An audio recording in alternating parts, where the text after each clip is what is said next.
안녕하세요. 2022년 신입생 머신러닝 스터디 계획 발표를 진행하겠습니다. 10장 차원 축소와 척도 학습 10.1 K 최근접 이웃 기법에 대해서 설명해 드리겠습니다. K 최근접 이웃 기법이란 자주 사용되는 지도 학습법 중 하나이고 그 메커니즘은 매우 간단합니다. 테스트 샘플들이 주어진다면 어떤 거리 척도에 기반해 훈련 세트에 인접한 K개의 훈련 샘플을 찾아 이 K개의 이웃의 정보를 바탕으로 예측을 진행하는 기법입니다. 분류 문제에서는 K개 샘플 중 출현 빈도가 가장 높은 클래스를 선택해 예측 결과로 보는 투표법을 사용합니다. 회귀 문제에서는 K개 샘플의 실질적인 출력의 평균값을 예측 결과로 보는 평균법을 사용합니다. 이 방법은 게으른 학습, 레이지 러닝의 대표적인 방법입니다. 학습은 훈련 단계에서 샘플을 보존하기만 하고 테스트 샘플을 받은 후 처리가 들어갑니다. 이와 반대되는 열정적 학습은 샘플을 훈련 단계에서 바로 학습하는 방법입니다. 최근접 이웃 기법의 작은 예시에 대해서 설명해 드리겠습니다. 거리 계산을 통해서 최근적 이웃 분류기의 이진 분류 문제에서의 성능에 대해서 간단하게 설명합니다. K는 먼저 이웃 샘플 수입니다.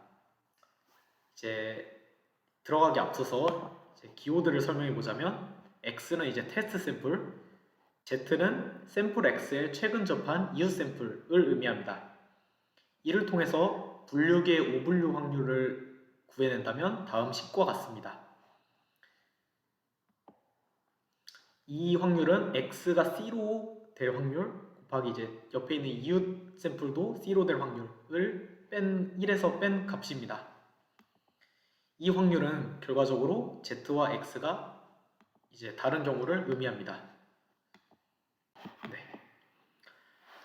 여기서 이제 예를 들어서 계산해 보자면 K가 1일 때는 테스트 샘플 곁에 있는 게 플러스이기 때문에 한 개가 플러스로 판별되고 K가 3일 땐 이제 이웃한 3개를 판별하면 마이너스가 더 많기 때문에 마이너스, 이런 식으로 판단되는 기법입니다. 임의의 테스트 샘플에 대해 임의의 거리 범위 내에서 언제나 10.1의 훈련 샘플을 찾을 수 있다고 가정해 봅니다. 이때 이 X가 C로 분류된 확률값은 최대화되기 때문에 C별로 표기합니다. 이때 이제 분류기의 오분류 확률을 계산해 보면 아까와 같은 식을 이렇게 그 X가 C로 분류될 확률과 이제 같다, 유사하다라고 이렇게 판별돼서 이제 P의 제곱으로 이제 이렇게 치환하게 되고, 이 식을 이제 최대로 찾을 수 있다라고 가정했을 때 C별로 바뀐 상태입니다. 크거나 작다. 이런 식으로 이제 식을 계속 풀어가자 보면 이제 최근접 이웃 최적 분류기의 의미는 이제 분류기의 일반 오차율은 베이스 최적 분류기 오차율의 2배를 넘지 않는다라는 의미가 담겨 있습니다. 10.2 인베딩에 대해서 설명하겠습니다. 인베딩이란 모든 테스트 샘플 X가 임의의 거리 내에서 항상 훈련 샘플을 찾을 수 없다면 어떻게 될까 하는 문제에서 기인합니다. 이는 훈련 샘플링의 밀도가 충분히 크지는 않는 것이 현실 상황이기 때문입니다. 차원이 높다면 샘플들은 희소하게 되고 거리 계산이 어려워진다는 문제가 있습니다. 이를 차원의 저주라고 합니다. 이것을 완화시켜 주는 방법이 바로 차원 축소입니다. 차원 축소란 어떤 수학적 변화를 통해 고차원의 속성 공간을 저차원의 서브스페이스로 변환하는 방법입니다. 서브스페이스 안에서 샘플들의 밀도는 증가하고 밀도가 증가하기 때문에 이로 인해 거리 계산은 더 쉬워집니다. 아래쪽 이제 그림 예시가 있는데, 지금 고차원 공간에 있을 때는 이제 샘플 간의 그 거리가 크지만 이거를 이제 2차원, 그다음 1차원으로 하면 이렇게 밀집되어 거리 계산이 쉬워진다. 약간 이런 의미입니다. 차원 축소가 가능한 이유는 사람이 관측하거나 수집하는 데이터 샘플의 차원이 높더라도 학습 문제와 직접 관련 있는 것은 대부분 저차원에 분포하기 때문에 차원 축소가 가능합니다.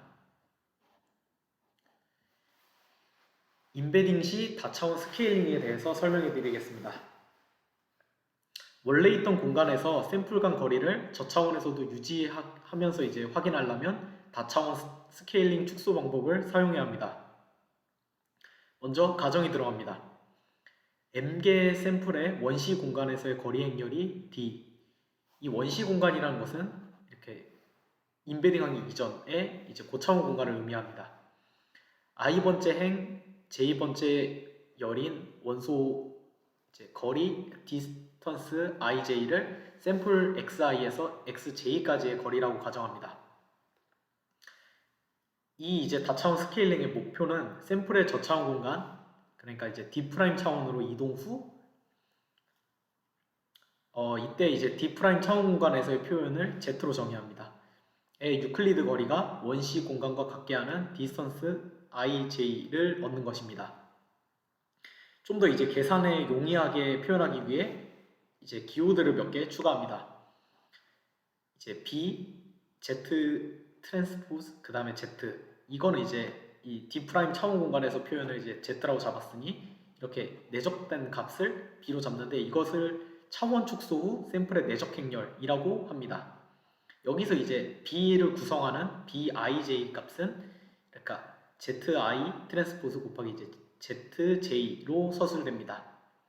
이거를 이제 이용해서 이제 트랜스포즈 투영된 저차원으로 이제 투영된 값의 거리를 이제 계산해 보자면 디스턴스 제곱 ij는 다음과 같습니다.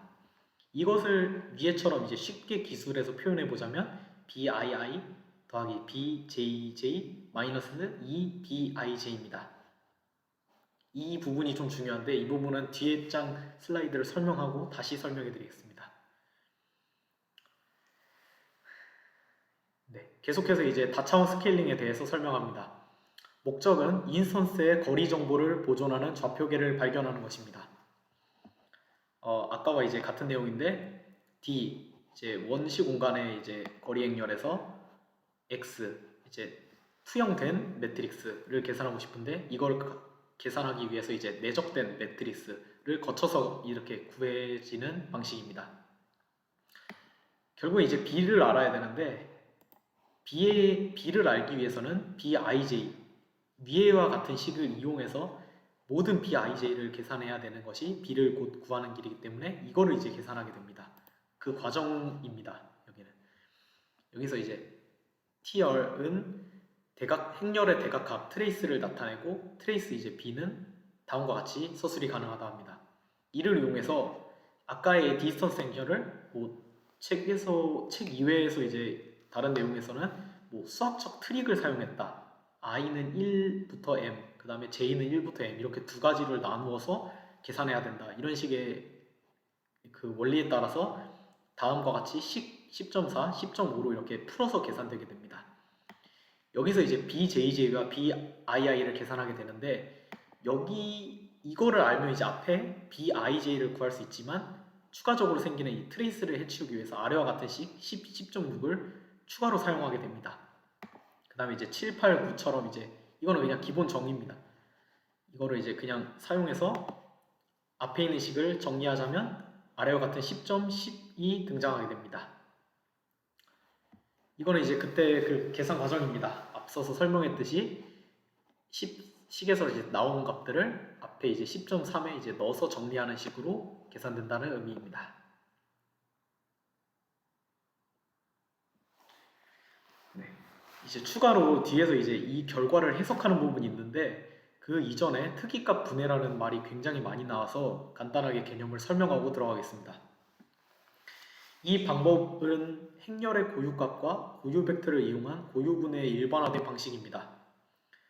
특이값 분해는 행렬을 분해하는 방법입니다. 그렇기 때문에 행렬을 차원 축소하기 위한 도구로 이 방법이 많이 사용됩니다. 그러니까 그림 예시를 하나 가져왔는데 3차원에 존재하는 이제 점들은 다음과 같이 이렇게 한 줄씩 표현이 됩니다. 한 축씩 이렇게 설명이 됩니다. 그러니까 점 A1, A2, A3 이런 식으로 이렇게 하나 이렇게 해서 표현이 되게 되는 것이지요. 이거를 이제 2차원으로 이제 보내버리면 다음과 같은 식이 등장합니다. 이렇게 행렬 계산을 위해서 이 특이값 분해라는 개념이 사용됩니다.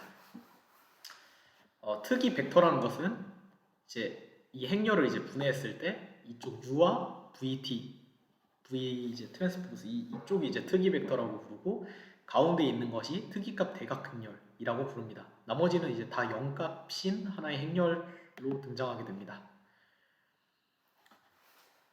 네, 이제 앞서서 이제 계산했던 것의 결론은 차원 축소 전후가 같은 거리 행렬 D가 있다면 내적 행렬 B를 획득이 가능합니다.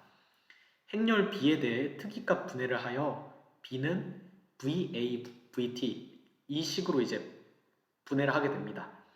이때 이제 A는 그 람다 1부터 이제 람다 D까지 나오는 이제 하나의 식이 특이값 대각행렬이 되는데 여기서 이제 V는 아까 말했듯이 고유 벡터가 됩니다. 만약 D 별개에 0이 아닌 이제 고유값이 있고 이들이 대각행렬 A 별에를 구성한다고 가정하면 고유 벡터 행렬을 다음과 같이 씁니다. 이 식은 이제 어떻게 등장한 식이냐면 위에 이제 아까 있었던 식을 이런 식으로 이제 풀어서 계산하게 되기 때문에 Z는 여기 이렇게 구성된다. 이런 식이 이제 가져와서 이렇게 들어간 것 같습니다. 허나 차원 축소 전후 원시 공간 내 거리가 반드시는 같을 수 없기 때문에 현실적으로 이제 근사하는 정도만 고려한다라고 해서 다음과 같이 이렇게 물결이 들어간 이렇게 근사식으로 사용됩니다. 네, 이거는 이제 위에서 설명한 이제 멀티 디멘셔널 스케일링 알고리즘에 대해서 서술한 겁니다. 일단 그 과정에 대해서 간단하게 이제 설명을 하자면 똑같습니다. 위에랑 이제 앞에 있는 식들을 이용해서 디스턴스들을 계산을 하고 이제 이 결론으로 이제 아까 방금 봤듯이 행렬 B를 계산받게 됩니다. 행렬 B를 구했으니까 이 값을 이제 고유값 분해로 이렇게 V, A, V 트랜스포스 이렇게 이제 쪼개게 되고 A 물결은 D'계의 최대 고유값으로 구성된 대각행렬이고 이제 V'은 상응하는 고유 벡터 행렬이 등장하게 된다. 이렇게 되고 이제 이 두 개를 이제 계산한 값이 결국에 이제 투영된 저차원 좌표다라는 이제 출력을 받게 된다라는 의미입니다. 이 MSD 알고리즘에 대해서 이제 여러 가지 특징들을 좀 찾아봤었는데 이런 식으로 이제 데이터가 MSD를 이용하면 이런 식으로 이제 표현 받을 수 있다고 합니다. 이는 이제 데이터를 이제 시각화하는 방법이며 데이터 간들의 유사도를 확인할 수 있다는 이제 특징을 가졌다라고 볼 수 있습니다. 비슷한 변수값을 가지는 데이터들은 이렇게 가까이 분포될 수 있다.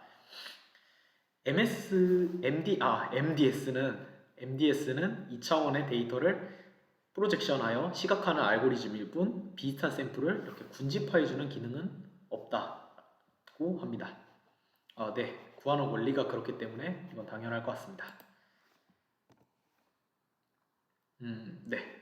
그다음에 이제 선형 변환에 대한 내용이 이제 좀 있는데 이 선형 변환은 저차원의 부분 공간을 얻기 위한 가장 간단한 방법이라고 합니다. 원 데이터의 고차원 공간을 이제 선형 변환할 수 있다. 약간 이런 식으로 사용됩니다. 일단 밑에 있는 것을 설명하기 위해서 용어부터 이제 설명하겠습니다. W는 이제 변환 행렬을 의미하고 Z는 이제 새로운 공간, 그러니까 투영된 공간에서의 샘플을 Z로 표현한다입니다.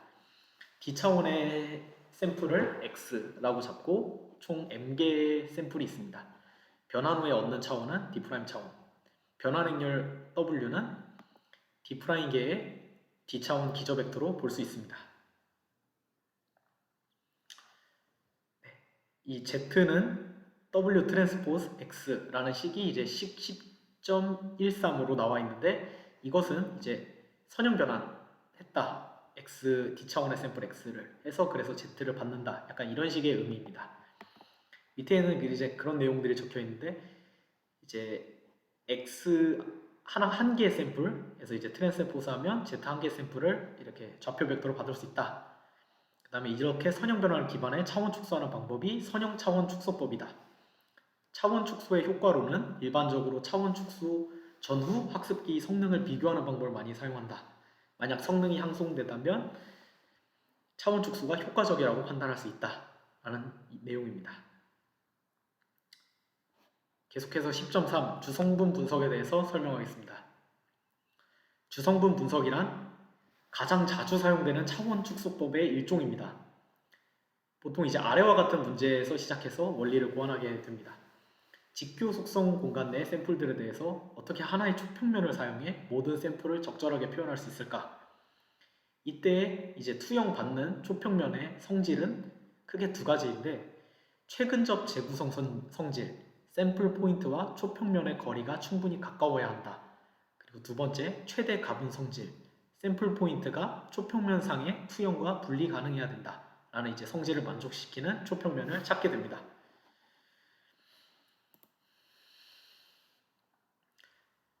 초평면 성질에 기반해서 주성분 분석에 대한 추론을 들어가 봅니다. 먼저 가정이 필요합니다. 모든 데이터 샘플을 0 중심, 이제 이걸 제로 센터드로 처리했다고 가정합니다. 네, 결국에는 이제 X 이제 샘플들의 모든 합이 0이 되게 이렇게 된다고 합니다. 그리고 이것을 투영 변환 후 얻은 새로운 좌표계를 W1, WD로 표현합니다. 이제 여기서 이제 WI는 정규기조 벡터이며, 여기서 이제 WI 놈은 1, 그 다음에 XI 트랜스포즈 WJ는 0, I와 J가 다를 때 이렇게 성질이 만족하게 됩니다. 차원 축소를 D 프라임 차원으로 줄어들면 샘플 XI가 저차원 좌표계상의 ZI로 투영되고, 이는 ZIJ는 WJ 트랜스포스 XI와 같이 저차원 좌표계에서 XI의 j 번째 차원의 좌표가 됩니다. 이것을 의미합니다. 이 식이. 그렇기 때문에 이를 이렇게 이게 투영된 변환된 이제 샘플 i의 값은 이런 식으로 쓴다와 같이 표현될 수 있다라고 합니다. 이걸 이제 그대로 사용돼야 되는데, xi가 원래 d 차원의 것이고, 그 다음에 xi 그 다음 이렇게 다시가 프라임이 d 프라임 차원으로 투영된 값, 이것들을 이제 이용해서 이제 이것을 이제 그 초평면의 성질이 아까 1번이 샘플 포인트와 초평면의 거리가 충분히 가깝다, 이기 때문에 둘의 이제 차이 간의 거리를 이제 전후를 구하고, 그것을 이제 식으로 표현된 것을 밑에 이제 10.14 이거와 이제 비례한다. 여기서 이제 가운데 값은 투영 후 샘플들의 공분산 행렬을 의미합니다. 이런 식으로 이제 나타낼 수 있다. 네. 그 다음에 좀 더 이 식에 대해서 설명해 보자면, 결국 이제 최근접 재구성 성질 이걸 이제 계속 사용해서 이제 설명이 들어가게 됩니다. 초평면의 거리가 충분히 가까워야 된다. 그렇기 때문에 이제 W를 미니마이즈 한 식으로 이제 위에 있는 식을 표현되게 되고, 이때 이제 WJ가 정규 기저 벡터였기 때문에 이 W 트랜스포스 W는 1 이런 식으로 해서 10.15가 나타내집니다. 이것을 이제 그대로 그냥 맥스 값으로 바꾼 똑같은 식이 10.16입니다. 위에 이제 10.16에 대해서 이제 조금 더 설명을 해보자면 다음과 이제 같게 됩니다. 샘플 XI의 새로운 공간 중 초평면상에서의 투영이 W 트랜스포스 XI임은 자명합니다. 그렇기 때문에 모든 샘플의 투영이 최대한으로 분류되면 투영된 후 샘플들의 분산은 극대화될 수 있다라는 것을 얻을 수 있습니다. 네, 이렇게 해서 이제 이 초평면이라는 것을 구할 때는 각 이제 데이터들의 획득한 값이 이제 투영점의 분산이 큰 초평면이 좋다. 이런 식으로 이제 이런 초평면을 구하면 좋지 않은 초평면이다. 초평면을 걸자할 때 이런 초평면을 찾게 된다. 약간 이런 의미입니다.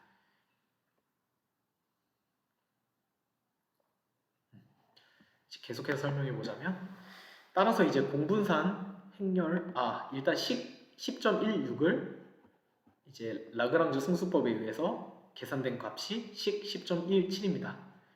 이 값을 이용해서 이제 공분산 행렬 아까 이제 나왔던 것처럼 공부상익률은 xxt 이기 때문에 xxt에서 고유값 분해를 진행하면 특이값 배열 순서 람다 1, 람다 r까지를 이제 얻을 수 있게 되는데, 네, 여기 이렇게 값 한 개에 람다 하나씩 얻을 수 있기 때문에 이런 식으로 이제 서술이 됩니다. 얻을 수 있기 때문에 그 다음에 앞에서부터 D'계의 특이값에 대항하는 고유값들로 W별 이제 W1부터 WD 차원까지를 구성하게 되면 이게 바로 주성분 분석의 해가 됩니다. 이거를 이제 이용해서 이제 계산하는 것을 제가 뒤에서 잠깐 한 예시로 또 설명해 드리겠습니다.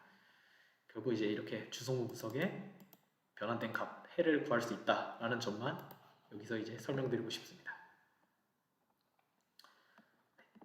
여기는 이제 위에서 이제 계산했던 PCA 주성분석 알고리즘에 대해서 이제 서술되어 있습니다. 이제 입력 세트 D 저차원 공간수, 투영된 차원의 공간수 D 프라임. 그래서 이제 과정에 대해서 모든 샘플에 대해서 먼저 정교화를 진행한다. XI로. 그 다음에 샘플의 공분산 행렬 XXT를 계산하게 된다. 공분산에서 XXT에 대해서 고유값 분해를 진행한다. 최대 크기의 D'의 고유값에 해당하는 특징 벡터 W1부터 D'까지를 취하게 된다. 그것을 이용해서 이제 투영 행렬을 받아낸다. PCA 알고리즘 축소 차원 결정 문제는 이제 그 차원을 축소하는데 저차원 공간의 차원수 D'은 그러면 도대체 몇으로 설정해야 되는가에 대한 문제에 대한 약간 좀 접근법들입니다. 첫 번째는 뭐 정성적인 접근입니다. 데이터 과학자나 전문가가 사전에 이제 정해진 차원수로 이렇게 주성 분석을 해야 된다. 그러니까 이런 내용이 첫 번째 접근법이고, 두 번째는 약간 정량적인 접근법입니다. PCA에 대해 재구성의 시각으로 접근하는 것이지요. 재구성 인기값에 대한 설정으로 이거를 이제 이렇게 T로 이제 95% 이상까지를 이렇게 제한을 해서 아래식을 만족하는 최소의 D 프라임 값을 선택하게 됩니다.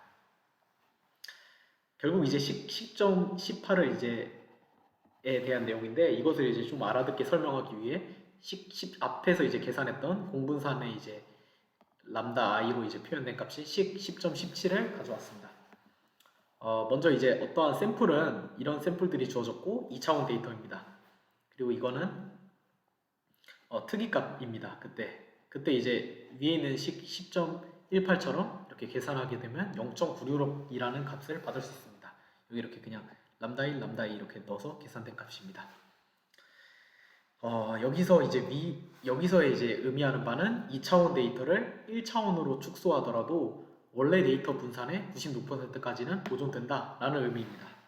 이것을 이제 좀 더 그래프로 확인해 보자면, 이런 식으로 이제 주성분이 증가할수록 어떠한 이제 분산의 손실들이 발생하는데, 거기에 이제 어떤 값까지만 이제 잡자, 임계값으로 약간 이런 느낌의 재구성 그 분산을 이제 제한해 줘서 이렇게 D'을 결정하는 해결법입니다. 또 이제 다른 내용에서는 이제 책 이외에는 이런 내용도 존재했었는데, 주성분이 증가할 때 갑자기 이제 분산이 급락하는 지점을 찾아서 거기 직전까지 D'을 해라 하는 뭐 급락 엘보우 지점을 이렇게 계산해서 하는 방법도 있다라는 이제 소개도 있었습니다. 마지막으로 PCA 알고리즘과 차원 축소에 대해서 이제 어떤 효과들에 대해서 서술된 슬라이드입니다. PCA는 간단한 벡터 뺄셈과 행렬 벡터 곱셈법을 통해 새로운 샘플을 저차원 공간으로 투영시키는 방법입니다. 차원 축소로 인해 고유 벡터는 소실되는데, 이는 데이터의 부분적인 정보를 버리는 것과 같다고 합니다. 이로 인해 PCA 분석은 샘플링 밀도 증가에 효과를 부여할 수 있게 됩니다. 차원이 저차원으로 줄어들었기 때문에 그렇습니다.